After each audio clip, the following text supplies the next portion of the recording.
جہنم اتنی بڑی ہے کہ اگر ایک بہت بھاری چٹان، یہ حدیث فضائل اعمال میں بھی حضرت شیخ نے نقل فرمائی ہے، ایک بہت بھاری چٹان اگر جہنم کے منہ پر گرنے کے لیے چھوڑ دی جائے تو وہ 70 سال تک گرتی رہے گی، اس کے باوجود اس کی تل تک نہیں پہنچے گی۔ جہنم اتنی بڑی ہے۔ اللہم احفظنا من، اللہ ہماری حفاظت فرمائے۔ ایک حدیث پاک میں حضور نے فرمایا صلی اللہ علیہ وسلم، جہنم میں ایک پہاڑ ہے صعود نامی، اور وہ پہاڑ اتنا بڑا ہے کہ جہنمی، بعض جہنمیوں کو اللہ تعالیٰ نے قسم قسم کے عذابات جہنم میں رکھے ہیں نا، ٹھنڈا عذاب بھی ہے، گرم عذاب بھی ہے، کسی کو جلایا جا رہا ہے، کسی کو برف پر ڈالا جا رہا ہے، کسی کو کوڑوں سے مارا جا رہا ہے، کسی کو پتھروں سے مارا جا رہا ہے، کسی کو کچھ، اللہ تعالیٰ نے مختلف قسم کے عذابات رکھے ہیں۔ تو بعض کافر ایسے ہوں گے اللہ نے ان کو ایسا عذاب دیا ہوا ہے کہ صعود نامی ایک جہنم میں پہاڑ ہے، اس پہاڑ پر، آگ کا پہاڑ ہے، اس پہاڑ پر وہ جہنمی چڑھے گا، اور چڑھتے چڑھتے 70 سال اسے لگیں گے فقط چڑھنے میں، پھر اللہ تعالیٰ ایک دم سے اسے وہاں سے دھڑام سے نیچے گرائیں۔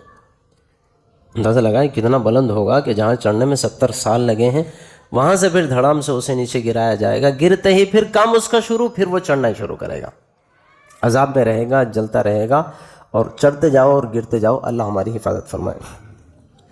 دیکھو ایک بات ہم سب کو پتہ ہے کہ جو جگہ جتنی بڑی ہوتی ہے تو اس جگہ پر کام بھی اتنا ہی زیادہ کیا جا سکتا ہے۔ آج کل کے ماڈرن زمانے میں ہم رہ رہے ہیں، ہم سب جانتے ہیں فنکشنوں میں اسٹیج سجایا جاتا ہے تو جو اسٹیج جتنا بڑا ہوگا اتنا زیادہ خوبصورت لگے گا، جگہ زیادہ ہے تو خوبصورت بنانے میں بھی اس کو سہولت ہوگی۔ ایسے ہی اللہ تبارک و تعالیٰ نے جنت میں بھی اور جہنم میں بھی ہم لوگوں کے جسم کو بڑھا دیں گے۔ جنت میں ہم سب کے جسم بڑھیں گے، اللہ ہم سب کو جنت نصیب فرما دے۔ بڑے بڑے جسم ہوں گے، وہاں کے کھانے ہی آئندہ انشاءاللہ تفصیل آئے گی، بیری اللہ تعالیٰ نے اتنی بڑی رکھی ہے جتنا کہ مٹکا ہے جنت کا۔ تو بہرحال جنت میں بھی لوگ بڑے ہوں گے اور جہنم میں بھی کافر بڑے ہوں گے۔ تو جہنمی کا حال بیان فرماتے ہوئے اللہ کے نبی نے فرمایا، جہنمی کا داڑھ ایک ایک داڑھ اتنا بڑا ہوگا جتنا کہ احد پہاڑ ہے۔ احد پہاڑ ممکن ہے عمرے اور حج پر جانے والے لوگوں نے دیکھا ہوگا کتنا بڑا ہے۔ یہ جو ہمارا یہ سامنے والا ہمارا پہاڑ ہے، یہ اس کے سامنے خشخش ہے، اتنا بڑا پہاڑ ہے، ختم ہی نہیں ہوتا، وہاں سے شروع ہوا تو چل رہا ہے بس۔ احد پہاڑ کے بقدر جہنمی کا ایک داڑھ ہوگا، اللہ حفاظت میں رکھے۔ اور جہنمی کی ران ہوگی، وہاں مدینہ منورہ میں ایک پہاڑ ہے بیضا نامی، حضور فرماتے ہیں اس پہاڑ کے جتنی جہنمی کی ران ہوگی۔ اور جہنمی جب بیٹھے گا، جہنمی کا جسم کتنا بڑا ہوگا اندازہ لگایا جائے۔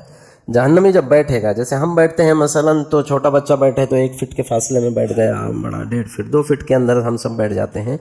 جہنمی جب بیٹھے گا تو ایک حدیث میں حضور نے فرمایا اتنی جگہ کو گھیرے گا کہ جتنی جگہ 3 دن سفر کر کے آدمی طے کر سکتا ہے۔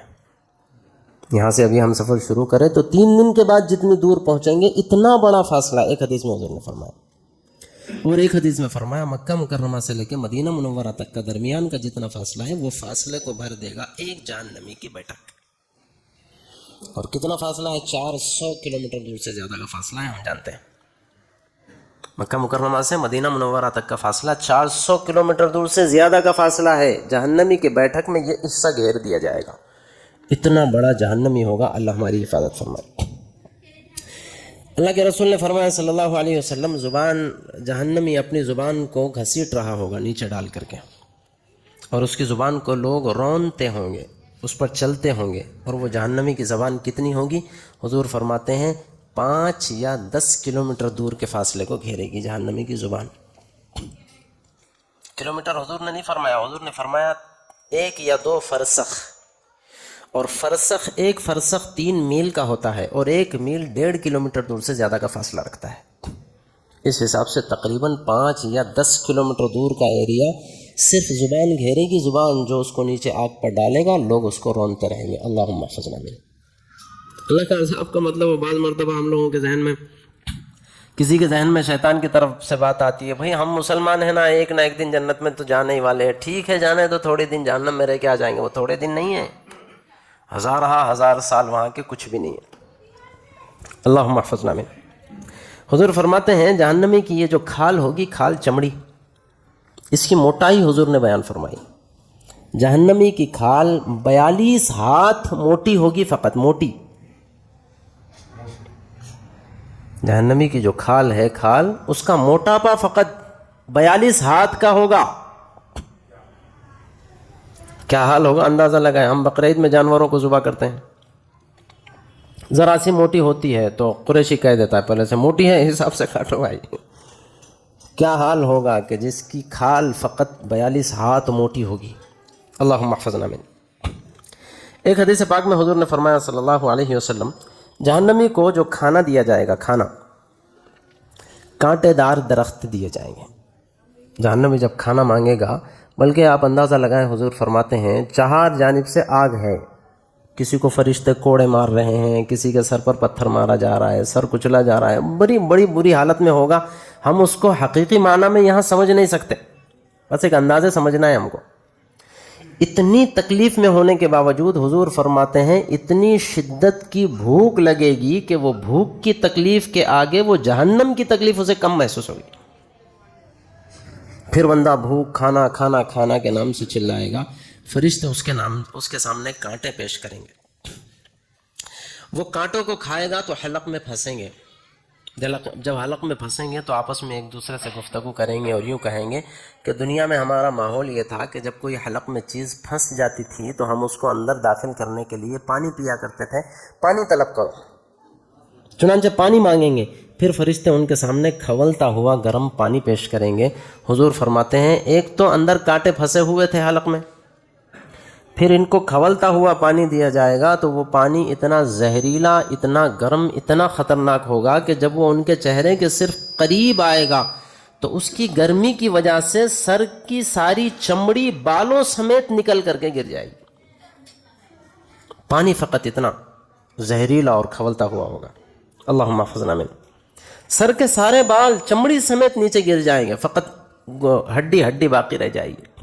اتنا برا حال جہنمی کا ہو جائے گا. لیکن بہرحال پیاس اتنی لگی ہوگی کہ اس حالت میں بھی وہ پانی پیے گا، پانی پیے گا. پھر جب پانی پیے گا تو حضور فرماتے ہیں اس پانی کا اثر یہ ہوگا کہ وہ پیٹ میں جانے کے بعد اندر کی آنتوں کو ٹکڑے کرے گا اور پیچھے کے راستے سے نکال دے گا. سارا پیٹ کا اندر کا پورا نظام پیچھے کے راستے سے نیچے گل سڑ کر کے ٹکڑے ہو کر کے گر جائے گا. اللہم احفظنا من. اور ایک حدیث پاک میں یہی بات حضور نے پیپ کے سلسلے میں فرمائی. جب لوگ کھانے کے لیے کچھ مانگیں گے جہنمی تو ان کو پیپ دیا جائے گا کھانے اور پینے کے لیے. وہ جب پیٹ میں جائے گا تو وہ بھی یہی حشر کرے گا، اندر کی آنتوں کو اپنے زہر کی وجہ سے پاخانے کے راستے سے نکال دے گا.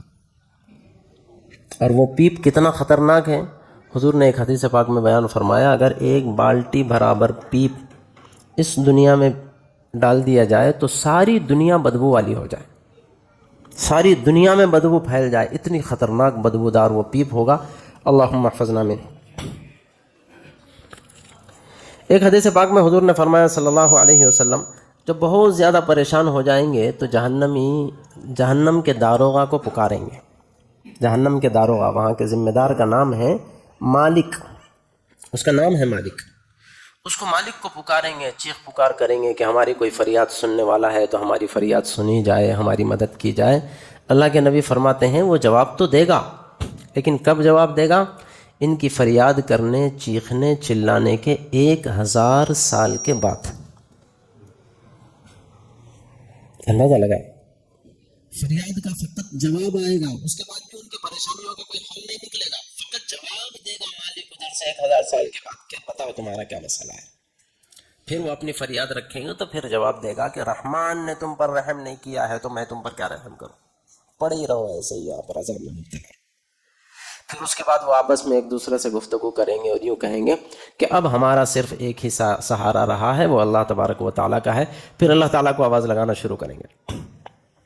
اللہ تبارک و تعالیٰ ان کا جواب دیں گے اور یوں فرمائیں گے کہ تمہاری قسمت میں یہی ہے کہ تم یہیں پڑے رہو، یہاں سے خلاصی کا کوئی ذریعہ نہیں ہے. پھر اس کے بعد چیخ پکار بند کر دیں گے، مایوس ہو جائیں گے اور عذاب میں مبتلا رہیں گے.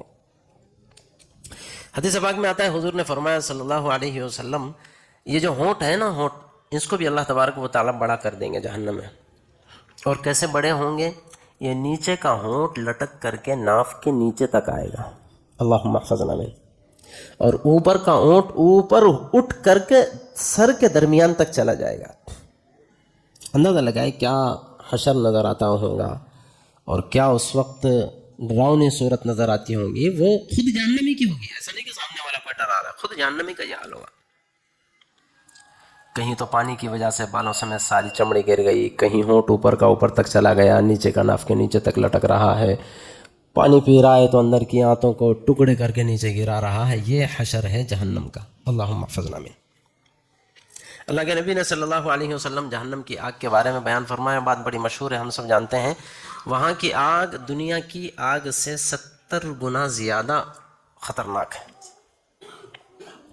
یہاں کی آگ میں جتنا جلن کا احساس ہمیں ہوتا ہے، جتنی جلدی یہاں کی آگ جلا سکتی ہے، اس سے 69 گنا زیادہ اس میں اثر ہے. اس سے زیادہ وہاں گرم ہونے کا اور چرکا لگنے کا اور جلنے کا احساس جہنمی کو ہوگا. اللہم احفظنا من. حضور سے صحابہ نے پوچھا، اللہ کے نبی، انسان کو جلانے کے لیے تو یہ دنیا والی آگ ہی کافی تھی، پھر اللہ تبارک و تعالیٰ نے یہاں سے 70 گنا کیوں بڑھا کر کے رکھ دیا؟ حضور نے فرمایا بالکل ایسا ہی ہے، 70 گنا زیادہ ہے وہاں کی آگ. ایک حدیث پاک میں حضور نے فرمایا صلی اللہ علیہ وسلم، جہنم کی آگ ایسی آگ نہیں ہے جیسے کہ ہمارے پاس ہے لال آگ. جہنم کی آگ کالی ہے، سیاہ ہے. حضور فرماتے ہیں پہلے آگ 1000 سال تک دہکائی گئی، 1000 سال تک، 1000 سال تک دہکائی گئی تو وہ لال ہو گئی. پھر 1000 سال تک دہکائی گئی تو اس کا کلر تبدیل ہو کے سفید ہو گیا. درمیان میں جہنم کی آگ سفید ہوئی تھی. پھر اللہ تعالیٰ نے مزید 1000 سال تک اسے دہکایا ہے تو پھر وہ کالی اور سیاہ بن گئی. حضور فرماتے ہیں آج وہ کالی ہی ہے. جہنم کی آگ خود کالی ہے، اندھیریوں کے سوا کچھ نہیں ہے، جلنے کے سوا کچھ نہیں ہے. اندازہ لگا، ایک حدیث مجھے یاد آ رہی ہے آگ کالی ہوگی اس کو لے کر کے. حضور ظالم کے بارے میں فرماتے ہیں، ظالم کے بارے میں، الظلم ظلمات یوم القیامتی. بڑی مشہور حدیث ہے، مکتب میں پڑھنے والے سبھی بچوں کو یہ حدیث یاد دلائی جاتی ہے، جس کا مفہوم یہ ہے کہ ظلم کل قیامت میں اندھیریوں کی صورت میں ہوگا. ذرا جوڑ کر دیکھا جائے تو ہمیں بات سمجھ میں آ رہی ہے. ایک طرف جہنم میں اندھیرا ہی اندھیرا، وہاں کی آگ بھی کالی ہے، اور حضور فرماتے ہیں ظالم کی قسمت میں اندھیرا ہے. صاف مطلب یہ ہے کہ ظالم کی قسمت وہ جہنم میں ہے. اللہ ہماری حفاظت فرمائے. ایک بات عرض کر کے اپنی بات کو ختم کروں دوستوں اور بزرگوں، یہ جو دنیا ہے، دنیا کے ساتھ ہم نہ تو جہنم کو پرکھ سکتے ہیں نہ جنت کو پرکھ سکتے ہیں.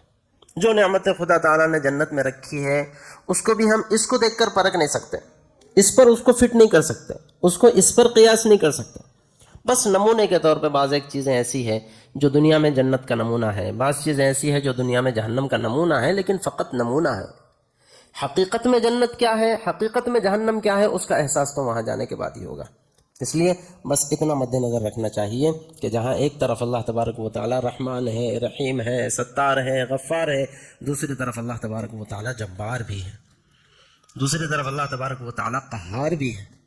اللہ تبارک و تعالی رحم کرنے والا ہے تو پھر اللہ تبارک و تعالی سزا دینے والا بھی ہے. اس لیے دوستوں اور بزرگوں، اللہ کرے کہ مجھے بھی اور آپ کو بھی جہنم کی تڑپ میں، جہنم اور اس کی ان سزاؤں کو مد نظر رکھتے ہوئے، گناہوں سے دور رہتے ہوئے جینا نصیب فرمائے. آمین. وآخر دعوانا ان الحمد للہ رب العالمین.